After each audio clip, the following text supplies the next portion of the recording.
بسم اللہ الرحمن الرحیم. بہت شکریہ. ایک تو میں سب سے پہلے کہہ دوں میں اب کسی چیز پہ فوکس ہی نہیں کر سکتی. I am an octogenarian. Last night I was at a dinner party and I realised I was the only person who had experienced the creation of Pakistan. کوئی اس سے بڑی عمر کا وہاں تھا ہی نہیں, بیکاز 75 ایئرز جو ہو چکے تو you have to be 76 plus to have remembered اور ایون ایکسپیرئنسڈ. تو تھوڑا سا مجھے تجربہ ہے, لیکن میں ایک بات تو یہ ہے کہ مجھے اب انگریزی آتی ہے. جو تھوڑی بہت غلامی کے زمانے میں سیکھی تھی وہ تو بھول گئی ہوں, اور میرا خیال ہے یہاں تقریباً سب اپنے ہی لوگ ہیں نا, تو سمجھ ہی لیں گے, اردو سمجھ لیں گے امید کرتی ہوں. نہیں تو میری معذرت ہے, کیونکہ پھر مجھے سمجھ ہی نہیں آتی کیا بات ہے.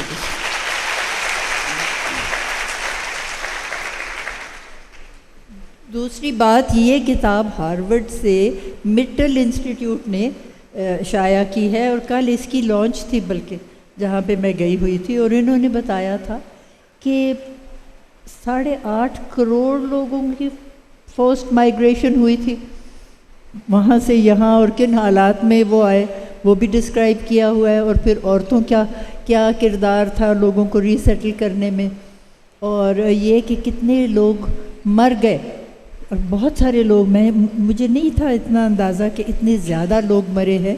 تقریباً 50,000 سے زیادہ لوگ اس موومنٹ اس میں مر گئے تھے. تو یہ ساری چیزیں میں سمجھتی ہوں اب بھی نجم سیٹھی صاحب ہمارے پاس ہیں ریسرچر, اور سلمان اکرم راجہ صاحب, تھوڑے سے تو لوگ ہی رہ گئے ہیں جنہوں نے اب دیکھا ہوا ہے پارٹیشن میں کیا ہوا.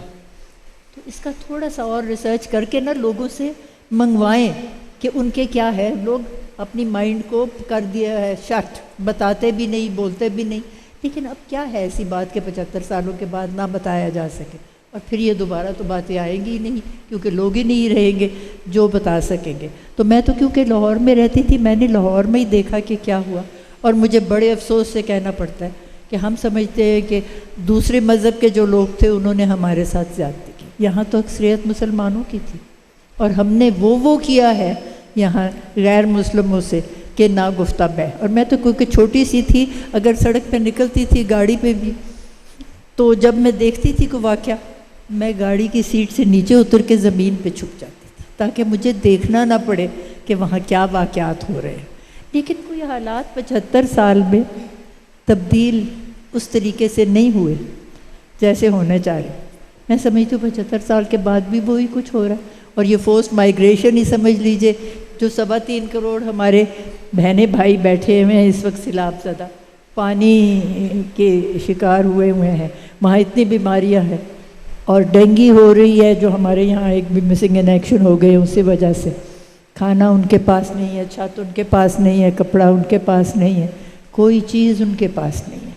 اور ہم جب آپ دیکھیں الیکٹرانک میڈیا, آپس میں دست و گریباں ہو رہے ہیں. تو کیا یہ کوئی تبدیلی ہمارے ان 75 سال میں آئی ہے؟ اب نجم سیٹھی صاحب باقی سوالات میں یہ دیکھیں گے کہ کوئی تبدیلی آئی بھی ہے یا نہیں. شکریہ. Thank you. جی سلمان. جی بہت شکریہ. اگر میں آج سے بات شروع کروں اور پھر ہم پیچھے نظر دوڑاتے ہیں, کیا ہیں آج ہمارے بڑے معاملات. فہرست بہت طویل ہے, لیکن 2-3 بڑی باتیں جو ہیں میں سمجھتا ہوں اب ہم ان سے نظر پوشی نہیں کر سکتے. اس سال ہمیں یہ ادراک دلایا قدرت نے کہ ہم ایک بہت بڑے کلائمیٹ چینج کے معاملے سے دوچار ہیں, جس کو ہم ماحولیاتی تبدیلی اور اس کی وجہ سے جو اس کے اثرات ہیں ہمارے ملک پر, ہماری آبادی پر, وہ ایک ہمارا بہت ہی بڑا مسئلہ ہے, اور جس کے بارے میں شاید ہم نے اس طرح سے نہیں سوچا. تو پہلا مسئلہ تو میں یہ عرض کروں گا کہ ایٹ 75 پاکستان کو یہ ادراک ہو جانا چاہیے کہ ہماری جو اس وقت حیت ہے اس کو بہت بڑا خطرہ ہے ماحولیات سے اور ماحولیاتی تبدیلی سے. تو میری نظر میں تو یہ سب سے اہم معاملہ ہے اس وقت, جس کو انگریزی میں ہم کہتے ہیں کہ ایگزسٹینشل معاملہ ہے. یہ واقعتاً زندگی اور موت کا معاملہ ہے, اور یہ ہم نے اپنی آنکھوں کے سامنے ہوتا دیکھا. ہماری جو بھی سوچ اب ہو یہاں سے آگے, وہ اس کے ارد گرد گھومنی چاہیے کہ ہم نے جو ماحولیاتی ایک تبدیلی رونما ہوئی ہے اور جو اس سے آفات پیدا ہو رہی ہیں ان سے ہم نے کیسے مقابلہ کرنا ہے۔ تو پہلا تو میں آپ کے سامنے یہ رکھوں گا معاملہ کہ ماحولیاتی تبدیلی ایٹ 75 سال گزرنے کے بعد ہمارے لیے ایک سب سے بڑا چیلنج جو ہے لیکن اس کے ساتھ ساتھ اور چیلنج وہ ہیں جو پرانے ہیں، جو چلتے آ رہے ہیں، جو سن 47 میں بھی تھے اور آج بھی ہیں۔ آج ہماری صورتحال یہ ہے کہ 5 سے 15 سال یا 16 سال عمر کا جو ہماری آبادی کا حصہ ہے اس کے 32% بچے کسی بھی قسم کی تعلیم سے آ رہی ہیں، وہ کسی بھی قسم کے اسکول، کالج، ٹریننگ انسٹیٹیوٹ نہیں جا رہے، مدرسہ۔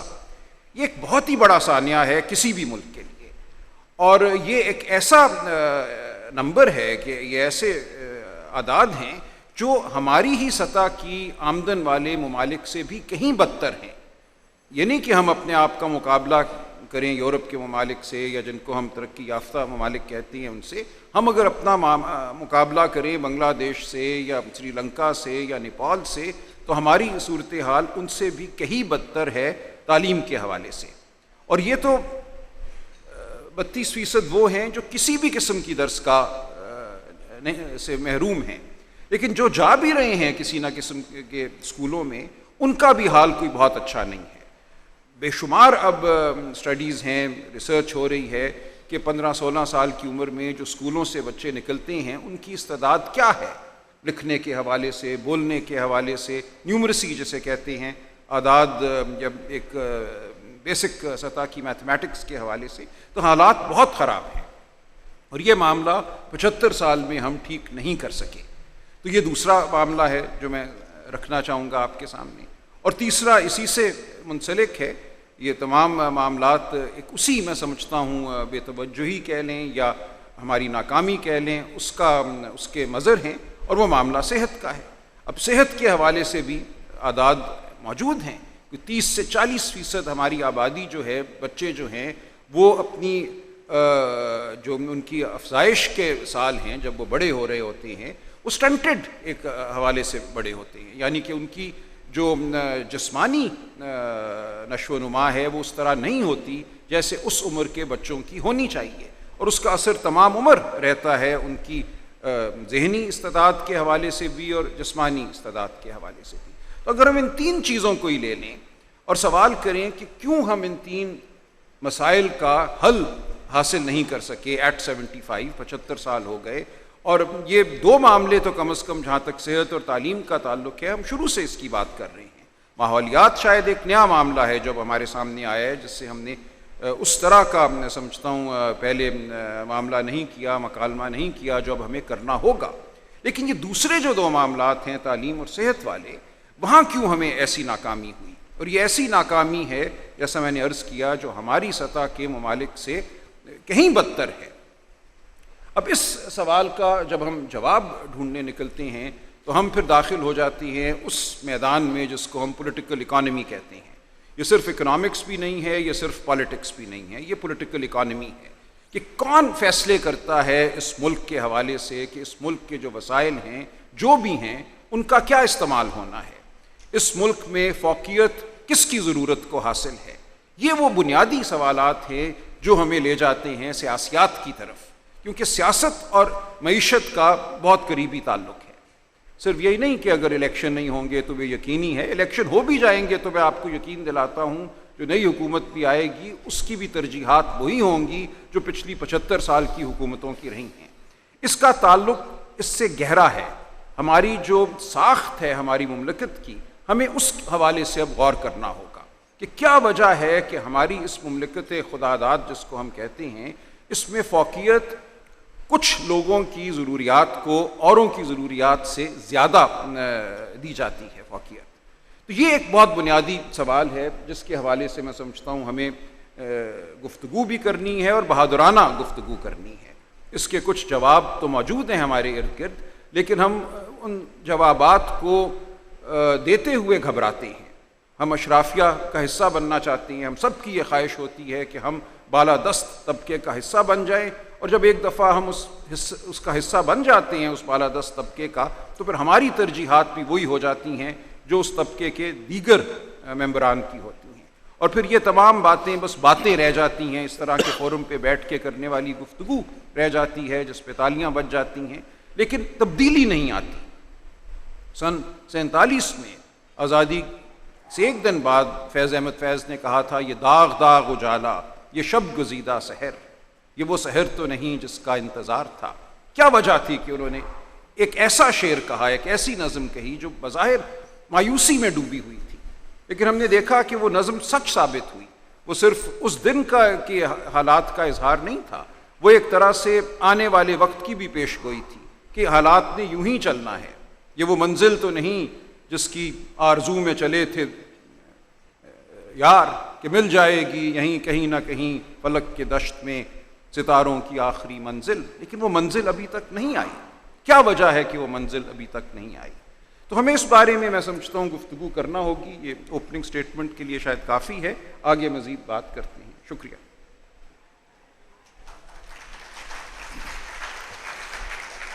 شکریہ ڈاکٹر صاحبہ۔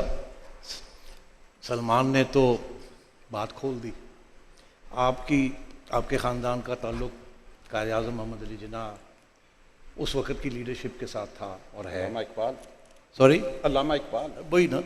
تو اب عرض یہ ہے کہ جس کا انتظار تھا فیض صاحب، وہ کس کا انتظار تھا؟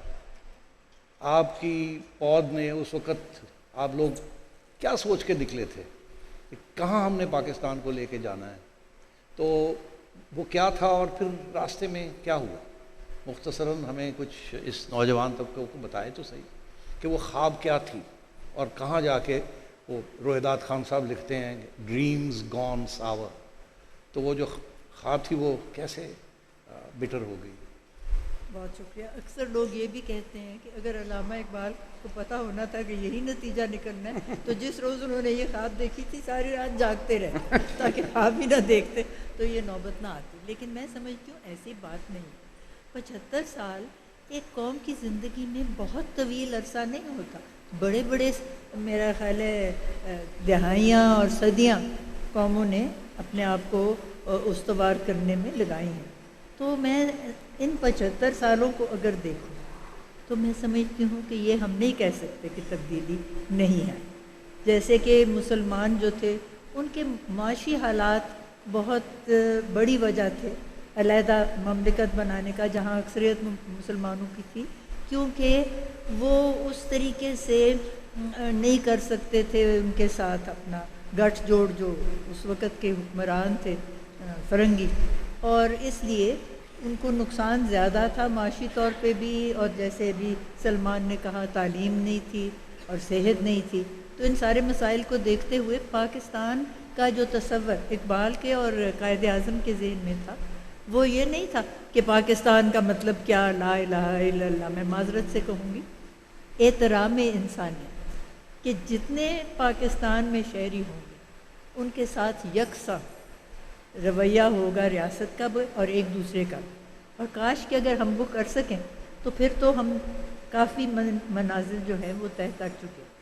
اور ابھی امید تو ہے، جیسے اقبال کہتے ہیں نہیں ہے نا امید اقبال اپنی کشت ویراں سے، ذرا نم ہو تو یہ مٹی بڑی زرخیز ہے ساکی۔ اور یہ نمی جو ہے میں سمجھتی ہوں یہ آج جو آئے ہوئے ہیں اتنے سارے ماشاءاللہ نوجوان یہ لا سکتے۔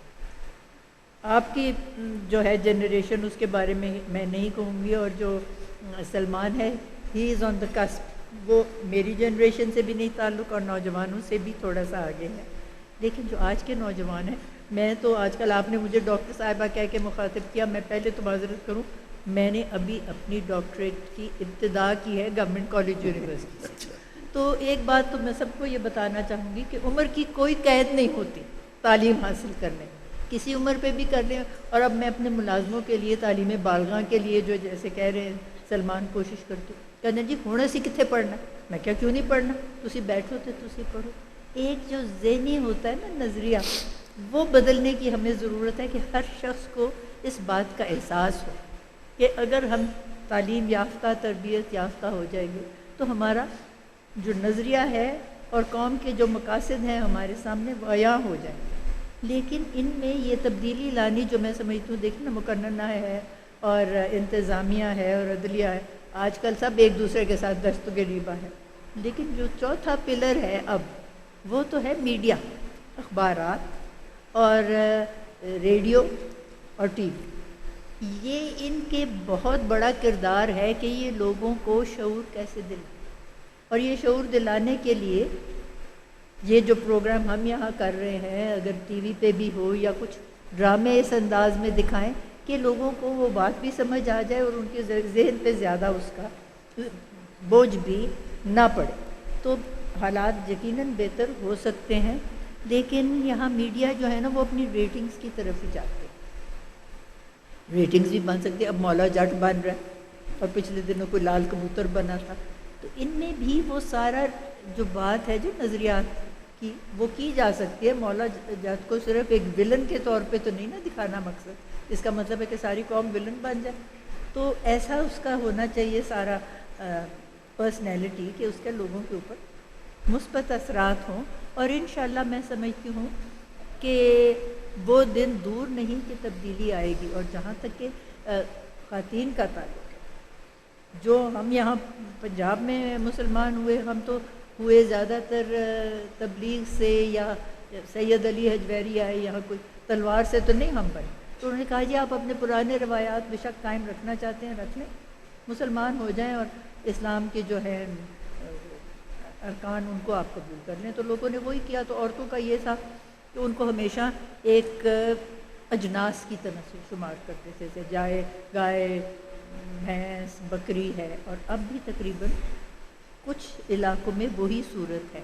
لیکن میں سمجھتی ہوں کہ خواتین نے پاکستان کے قیام میں بہت بڑا حصہ لیا تھا، اور اس حصے کے بعد قائد اعظم نے کہا تھا کہ جیسے آپ نے پاکستان کے بننے میں حصہ لیا ہے، اس کی ترقی میں بھی ویسے ہی حصہ لے، تاکہ پاکستان آگے جو ہے وہ صف اول میں آئے ترقی یافتہ قوموں کی۔ اور چار دیواری کے اندر رکھنا جو ہے عورتوں کو، نہ مذہب اس کی اجازت دیتا ہے، نہ قانون اس کی اجازت دیتا ہے، اور یہ بات بھی صحیح ہے۔ تو میں سمجھتی ہوں عورتوں نے بہت سارا اپنے لیے بنائی ہے جگہ، اسپیس کریشن جو ہے، وہ کہتے ہیں جب تک بچہ دودھ نہ مانگے، روئے نہ، تو ماں بھی پرواہ نہیں کرتی۔ تو ہم نے شور شرابہ بھی بہت سا کیا ہے 75 سال میں، اور تبدیلی بھی اللہ کا شکر ہے الحمدللہ آئی ہے، لیکن ابھی ویسی نہیں کہ ہم ان کے بالکل برابر ہو جائیں، بڑی گنجائش ہے۔ اور مردوں کو بھی یہ احساس کرنے کی ضرورت ہے کہ اگر آدھی آبادی، اور آدھی آبادی سے شاید زیادہ ہی ہو، عورتیں کہتے ہیں نا جی مردم شماری کر رہے ہیں تو اس میں 48% عورتیں، اس کا نام ہی مردم شماری ہے، مردوں کو گنتے عورتوں کو نہیں گنتے۔ عورتیں گنی جائے تو ان کے کام بھی گنے جائیں گے، اور اس کو کہنا چاہیے فردم شماری، پھر پتہ لگے گا کہ ہم زیادہ ہیں یا یہ زیادہ ہیں۔ میرا اپنا اندازہ ہے شاید ہم تھوڑے سے زیادہ ہی ہوں، اور اگر ہم تھوڑا سا دھکا لگائیں اور تو یہ جو برج رستے میں کھڑے ہوئے ہیں نا، جو رکاوٹ ہیں قوم کی ترقی میں بھی، خواتین کی بھی، مردوں کی بھی، وہ گر جائیں گے انشاءاللہ اور بہتر حالات ہوں۔ Thank you.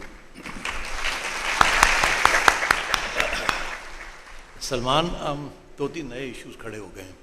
ایک تو یہ کہ ڈاکٹر صاحبہ کہتی ہیں کہ تبدیلی آئی ہے مگر جتنی آنی چاہیے تھی نہیں آئی۔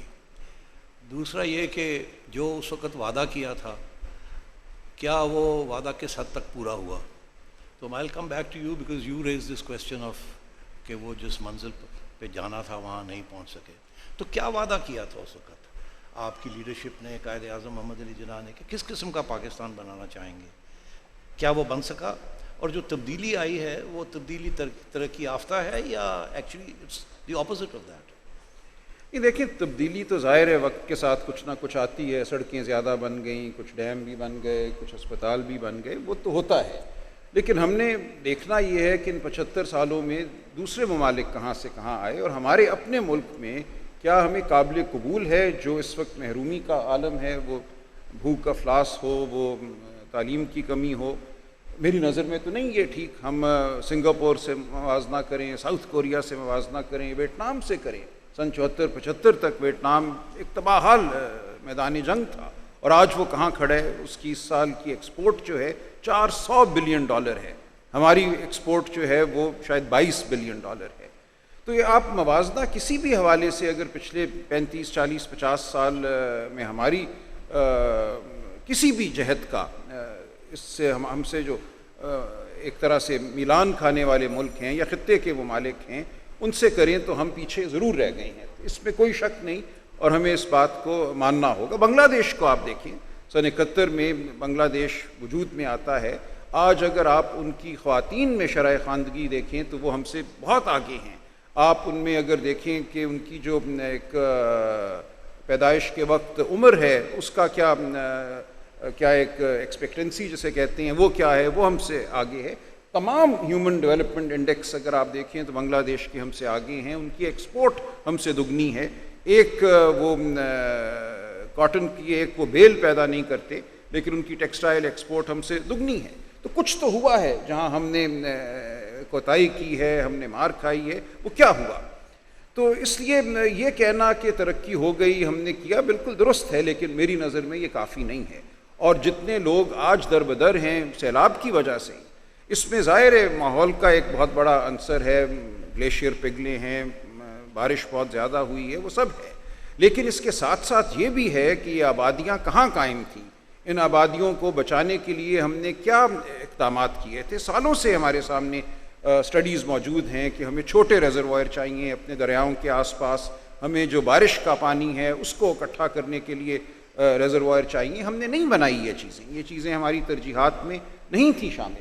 اسی طرح اسکولنگ کے حوالے سے ہم نہیں وہ وسائل مہیا کر رہے جن سے ہماری آبادی کی یہ جو 32-35% بچے ہیں جو کسی بھی قسم کے اسکول نہیں جاتے، ان کو اسکول بھیجا جائے، اور جو اسکول جاتے ہیں ان کی جو لرننگ آؤٹ کمز ہیں اگر آپ دیکھیں کہ وہ کیا سیکھ کے نکلتے ہیں، اس کے لیے ہم نہیں کچھ کر رہے۔ پھر میں یہی کہوں گا کہ ہم ایک ایلیٹسٹ اسٹیٹ بن چکے ہیں۔ ڈاکٹر عشرت حسین کی ایک کتاب ہے the economics of an elitist state, تو ہم خوش ہو جاتے ہیں اگر ہمارا بچہ بیکن ہاؤس جا رہا ہے، گرامر اسکول جا رہا ہے، اور اس کے بعد وہ شاید یونیورسٹی آف سینٹرل پنجاب آ جائے، تو ہم سمجھتے ہیں ہمارا کام چل رہا ہے تو یہ چلتا رہے۔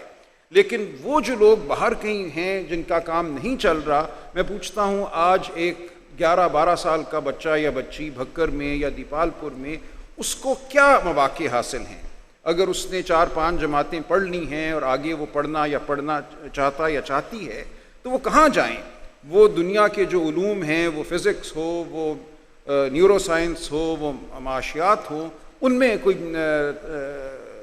حصول کرنا چاہتے ہیں مزید تعلیم کا، وہ انٹرنیٹ پہ بیٹھ کے ہی چاہتے ہیں کہ وہ علم اخذ کر سکیں، تو ان کے پاس کیا وسائل ہیں؟ زبان کے طور پہ کیا ہم نے ان کو زبان سکھائی کہ 12 سال کی عمر میں وہ انگریزی زبان کے جو مواد ہے انٹرنیٹ پہ اس سے کوئی فائدہ اٹھا سکیں؟ یا کیا ہم نے ان کے لیے ترجمے کیے کہ ان کا ذہن جو ہے وہ وسعت پا سکے؟ میں کئی دفعہ کہا کرتا ہوں، ایک دفعہ بہت سال پہلے عمران خان صاحب نے مجھ سے سوال کیا، ایک کمرے میں اکٹھے بیٹھے تھے، کہ اگر کبھی میں وزیر اعظم بن گیا، اس وقت وزیر اعظم نہیں تھے، یہ 2012 کی بات ہے، تو انہوں نے مجھ سے اچانک سوال کیا کہ کسی قانونی مشورے کے لیے انہوں نے مجھے بلایا تھا، لیکن یہ سوال اچانک انہوں نے کیا کہ اگر میں کبھی وزیر اعظم بن گیا تو پہلا کام کیا ہے جو تم مجھ سے چاہو گے کہ میں کروں؟ اور میرا اس وقت ان کو یکدم جواب یہ تھا کہ آپ وہ کام کریں جو عباسیوں نے کیا تھا، ایک باب الحکمت قائم کریں پاکستان میں۔ عباسیوں نے کیا کیا تھا 9ویں صدی میں؟ انہوں نے تمام دنیا کا علم جو تھا اس کا ترجمہ کر دیا عربی زبان میں، وہ چاہے لاطینی ہو، وہ یونانی ہو، وہ چینی ہو، انہوں نے ہر جگہ سے لوگوں کو بلایا اور انہیں کہا کہ تمام عالم کا جو علم ہے صرف مذہبی نوعیت کا نہیں، وہ سائنس ہے، وہ فلسفہ ہے، اس میں الحاد کے نظریات بھی تھے، اس میں مذہبی نظریات بھی تھے، اس وقت جو کچھ سائنس میسر تھی وہ بھی تھی۔ انہوں نے پورے ایک معاشرے کو یہ کم از کم موقع دے دیا کہ جو 12 سال کا بچہ یا بچی جس کا میں تصور کرتا ہوں، اگر واقعتاً وہ پڑھنا چاہے، اپنے ذہن کو وسعت دینا چاہے تو مواقع موجود تھے۔ کیا وہ مواقع آج ہم موجود کر رہے ہیں اپنے بچے اور بچیوں کے لیے؟ مجھے جواب دینا پڑتا ہے کہ ہم نہیں کر رہے۔ ہم یہ سمجھتے ہیں کہ ہمارے بچے جو انگریزی سیکھ جاتے ہیں 12-13 سال کی عمر تک، وہ ٹھیک ہے، وہ نیٹ پہ بیٹھیں گے، ٹک ٹک ٹک کریں گے، ان کو وہ پوڈ کاسٹ بھی مل جائے گی، ان کو لیکچر بھی مل جائیں گے، وہ ڈاؤن لوڈ بھی کر لیں گے، اس کے بعد وہ او لیول کریں گے یا کوئی اور امتحان کریں گے، پھر وہ شاید کچھ وسائل ہوئے یا اسکالرشپ ہوئی تو باہر بھی چلے جائیں گے یا یہاں اچھی یونیورسٹیوں میں چلے جائیں گے۔ تو ایک اشرافیہ کا نظام ہم نے علیحدہ قائم کر دیا ہے، اور جو محروم طبقہ ہے اس کا نظام ہم نے ایک علیحدہ قائم کر دیا ہے کہ ان کے بچے جائیں گورنمنٹ اسکول میں، وہاں کچھ پڑھیں نہ پڑھیں، 6-7 سال نکال کے صرف کر کے نکل آئیں باہر، اس کے بعد نوکری ملتی ہے تو مل جائے، کسی فیکٹری میں ملازم ہو جائیں، کھیتوں پہ پھریں، ہمیں کوئی پرواہ نہیں۔ لیکن اب ہمیں پرواہ کرنی پڑے گی کہ اتنا بڑا ایک عددی نمبر ہے، ہر سال کروڑوں کی تعداد میں 16-17 سال کی عمر کے بچے بچیاں جو ہیں اب دنیا میں ورک فورس میں، لیبر فورس میں شامل ہو رہے ہیں، اور ان کو اگر روزگار کے مواقع نہیں ملیں گے تو یہ ایک ٹائم بام ہے معاشرے میں، یہ ضرور پھٹے گا۔ اور ہم نے بہت اس حوالے سے میں سمجھتا ہوں بے توجہی کر لی 75 سال لمبا عرصہ ہے، ٹھیک ہے، اقوام کی تاریخ میں یہ بہت لمبا نہیں ہے، لیکن ہمارے تناظر میں میں سمجھتا ہوں اس وقت جہاں ہم کھڑے ہیں یہ ایک بہت لمبے عرصے کی کوتاہی ہے جس سے اب ہمیں آگے بڑھنا ہوگا۔ تو یہ معاملات ہیں۔ اب دیکھیں ہماری ریاست کی ترجیحات رہی کیا ہیں شروع دن سے ہماری ریاست نے یہ سمجھا کہ ہم ایک ایگزسٹینشل تھریٹ کا شکار ہیں، یعنی کہ ایک وجودی خطرہ ہے، ہمارا وجود خطرے میں ہے، لہٰذا ہمیں اپنے وجود کو قائم کرنے کے لیے اندرونی طور پہ بھی سیاست کو ایک طرح سے اپنے قابو میں رکھنا ہے، جو مقتدر حلقہ تھا جس کو ہم اسٹیبلشمنٹ بھی کہتے ہیں، اور ہم نے جو ہمارے بیرونی معاملات ہیں ان کے حوالے سے بھی وہ تعلقات پیدا کرنے ہیں جن کا تعلق ہماری سیکیورٹی یا ہمارے دفاع سے ہے، نہ کہ وہ تعلقات پیدا کرنے ہیں جن کا تعلق ہماری معیشت، ہماری تجارت سے ہو، لیکن وہ تعلقات جو ہمیں اسلحہ بارود میسر کریں تاکہ ہماری جو ایک طرح سے جو طاقت ہے، فوجی طاقت جو ہے، عسکری طاقت جو ہے، وہ ایک سطح سے اوپر رہے۔ تو ہماری ترجیحات بہت شروع میں طے ہو گئی تھی کہ اندرونی طور پہ ہم نے سیاست کو زیر کرنا ہے، سیاست کسی طور بھی عوام کی خواہشات کا مظہر نہ بنے، سیاست جس کو ہم نے کہا کہ ریاستی ترجیحات ہیں ان کے تابع رہے۔ اب عوام کی ترجیحات میں اگر تعلیم اور صحت تھی لیکن ریاست کی ترجیحات میں دفاع تھا، تو یہ ایک مکالمہ آپ کہہ لیجئے، لیکن یہ ایک برابر کا مکالمہ نہیں تھا۔ اس میں ہمیشہ جو بھاری رہا ہاتھ وہ ایک ہاتھ بھاری رہا جس نے یہ استطاعت تو مہیا کر دی ریاست کو کہ ہم عسکری طور پہ اپنا دفاع کرنے کے قابل رہے، ہم نے ایٹم بم بھی بنا لیا، ہماری جو ضروریات ہیں وجودی طور پہ قائم رہنے کی شاید وہ ہم نے حاصل کر لی، لیکن اس کا جو خمیازہ بھگتنا پڑا وہ ان لوگوں کو بھگتنا پڑا جو آج اسکول نہیں جا رہے، جو آج سٹنٹڈ ہیں، جن کی نشو و نما نہیں ہو رہی۔ لہٰذا یہ اب وہ سوال ہے جو ہمارے سامنے آ کھڑا ہوا ہے، ہم نے یہاں سے آگے کیسے بڑھنا ہے۔ میری نظر میں اب یہ ہمارے پاس چوائس نہیں ہے، ہم مزید یہ نہیں کہہ سکتے کہ ان کروڑوں بچے بچیوں کو چھوڑ دو اپنے حال پہ، خواہ ان کی ذہنی استطاعت کیا ہے، ان کی جسمانی استطاعت کیا ہے، ان کی تعلیم کیا ہے، وہ آپ کا گریبان ضرور دبوچیں گے، وہ ضرور مانگیں گے اپنا حصہ اس ریاست میں۔ تو یہ ہمارے لیے میں سمجھتا ہوں لمحہ فکریہ بھی ہے، اور یہ وہ سوال ہے جس کا اب ہمیں جواب دینا ہے، اور اس کے لیے شاید ریاست کی ہمیں ایک طرح سے اندرونی طور پہ تشکیل نو کرنا ہوگی، اور جو ہمارے تعلقات ہیں بین الاقوامی ان میں بھی ہمیں اپنی ترجیحات کو اپنی عوام کی ضروریات کے مطابق جو ہے ڈھالنا ہوگا۔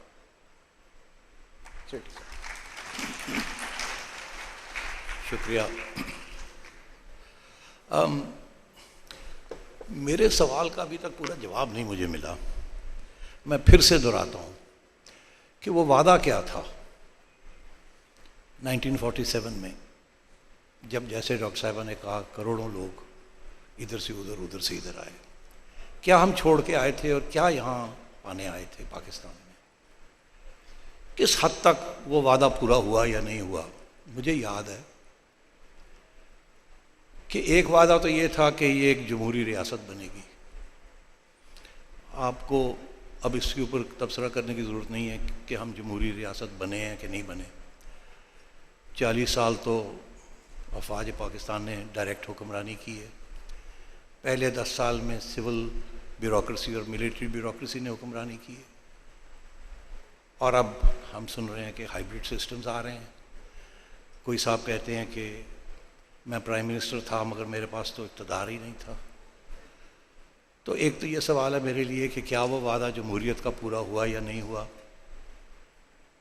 دوسرا سوال یہ ہے کہ ڈاکٹر صاحبہ نے ذکر کیا ترقی یافتہ پاکستان، کیا پاکستان ترقی یافتہ ہے؟ یہ سوال پوچھنے والا ہے، بیکاز ترقی یافتہ سے صرف مراد یہ نہیں ہوتی کہ جی سڑکیں بن جائیں اور ڈیمز بن جائیں اور بڑے بڑے شہر بن جائیں. ترقی یافتہ کا معاملہ جو ہے اس سے زیادہ سیریس ہے اور سنگین ہے کہ سوچ کی بات بھی ہوتی ہے, تعلقات کی بات بھی ہوتی ہے, کلچر کی بات بھی ہوتی ہے, انٹیگریشن کی بات بھی ہوتی ہے, یکجہتی کی بات بھی ہوتی ہے. مجھے تو وہ نظر نہیں آ رہی. جب میں اسکول جاتا تھا تو ہمارے گھر میں سارے نماز پڑھتے تھے, مگر کبھی میں نے when I was growing up میں نے کبھی یہ نہیں سنا تھا لفظ کہ فلانا شیعہ ہے یا فلانا سنی ہے یا فلانا احمدی ہے. میں نے کبھی نہیں سنا. یہ تو پچھلے 20-30 سال میں سنتا آ رہا ہوں. اس سے پہلے تو یہ ہمارے زمانے میں تو 1950s میں 60s میں یہ چیز نہیں تھی. صرف ایک رائٹس ہوئے تھے 1950s میں, اور اس وقت کے عدالتوں نے ان کو بالکل کرش کر دیا تھا, اور کہ جی یہ بالکل ہم تسلیم نہیں کرتے اس قسم کی فرقہ پرستی. تو وہ بھی نہیں وعدہ پورا ہوا. پھر یہ وعدہ تھا کہ ایک ملک ہے, ایک ایسٹ پاکستان ہے, ایک ویسٹ پاکستان ہے, we are all Muslims, and یہ جو ہمارا مذہب ہے this will keep us united and together and prosperous. وہ وعدہ بھی پورا نہیں ہوا, آدھے رہ گئے ہم. اینڈ آج تک وہ ہمیں کہہ رہے ہیں, وہ لوگ جن کی زیادہ تعداد تھی اور جن کی زیادہ قربانیاں تھیں ٹو اچیو پاکستان, اور میجورٹی میں تھے, وہ الگ ہو گئے ہم سے. اس کا بھی جواب ہمیں نہیں ملا.